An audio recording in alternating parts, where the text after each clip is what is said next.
They thought it was a punishment. They thought it was a joke.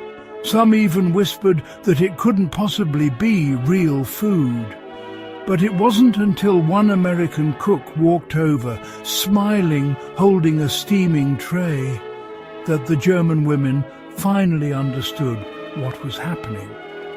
And it surprised them more than anything they had experienced in captivity. Stay until the end, because the moment one German prisoner finally took a bite, changed the entire camp's attitude and became a story that American guards retold for decades. Winter 1944, a different kind of POW camp. By late 1944 and early 1945, Allied forces held thousands of German POWs in camps across Britain, France and the United States. A very small number were women, mainly communications, helpers, nurses, clerks and auxiliary personnel captured alongside larger German units. Most were frightened, exhausted and unsure what to expect from their captors. Food was a constant worry. They heard rumours that American rations were strange, artificial, overly sweet, or simply not real cooking. German propaganda portrayed Americans as lazy and not well-mannered or cultured, but nothing prepared them for what happened next. The day. The mess hall was filled with a strange aroma. It was a warm afternoon when the American cooks decided to do something unusual. They were preparing hot dogs, one of the most iconic foods in the United States, but virtually unknown in wartime Germany. The aroma drifted across the compound, and immediately the German women grew suspicious. One asked another, "Was ist das? What is that? What are they cooking?" Another muttered, "Maybe it's for the guards, not for us." But when the guards began setting up a small serving line near the women's section of the camp, the confusion grew deeper, and with it, suspicion. No one understood what they were about to be served. "You want us to eat what?" When the tray appeared, a line of long reddish sausages in soft bread, the women stared, baffled. To them, sausages came in natural casings with visible texture. These smooth, uniform cylinders looked strange. One prisoner whispered, "That can't be meat. Is this a trap?" Another added, "They look like children's toys, not food." When an American guard said cheerfully, "All right, ladies, step up, hot dogs for lunch." The entire group went silent. Some thought it was a joke. Others thought it was some kind of test or even worse. One woman finally said what everyone was thinking. "You want us to eat what?" The first brave bite.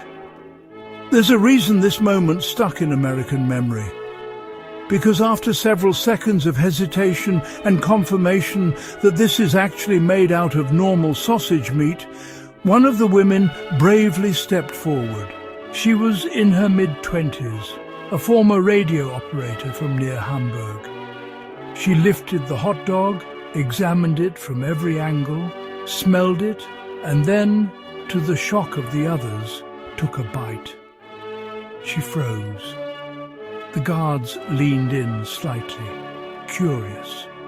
Then she blinked twice and said quietly, "Is this gut? It's good." The entire line broke into nervous laughter. The mood in the camp changes. Once the first woman approved it, others followed quickly. Some liked the soft bread, some enjoyed the salty taste. Some found the mustard strange at first, but not unpleasant. One German woman asked, "Do Americans eat this every day?" A guard replied, "Some of us would, if we could."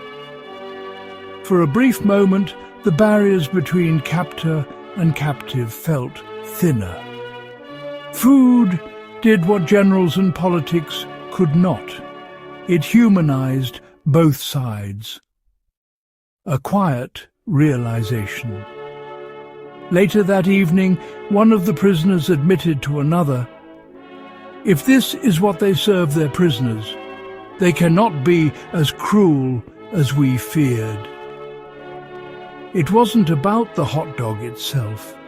It was the realization that American soldiers weren't trying to punish them. They were feeding them the same thing they fed themselves. Not scraps, not leftovers, but real meals. For women who had lived through shortages, rationing, bombings and retreat, that mattered. In the weeks that followed, the hot dog incident grew into one of those stories that everyone in the camp seemed to know, even those who weren't there to witness it. Guards joked that the women had looked at the hot dogs as if they were little grenades.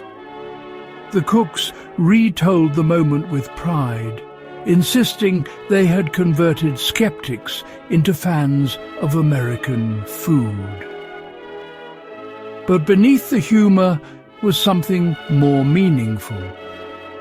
For the German women themselves, the memory stayed vivid for a different reason. For months, they had lived with constant tension. They had been trained to believe the worst about American forces. Some expected punishment, others expected humiliation. Many had been warned that surrendering meant mistreatment or starvation. Yet here they were, eating a meal served with a smile, not a threat.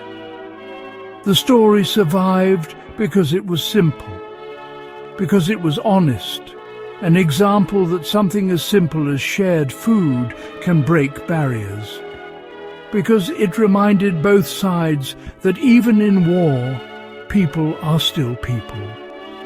This is a true World War II story, based on several accounts and memoirs of POWs about camp food, because sometimes the smallest moments reveal the biggest truths about who we really are.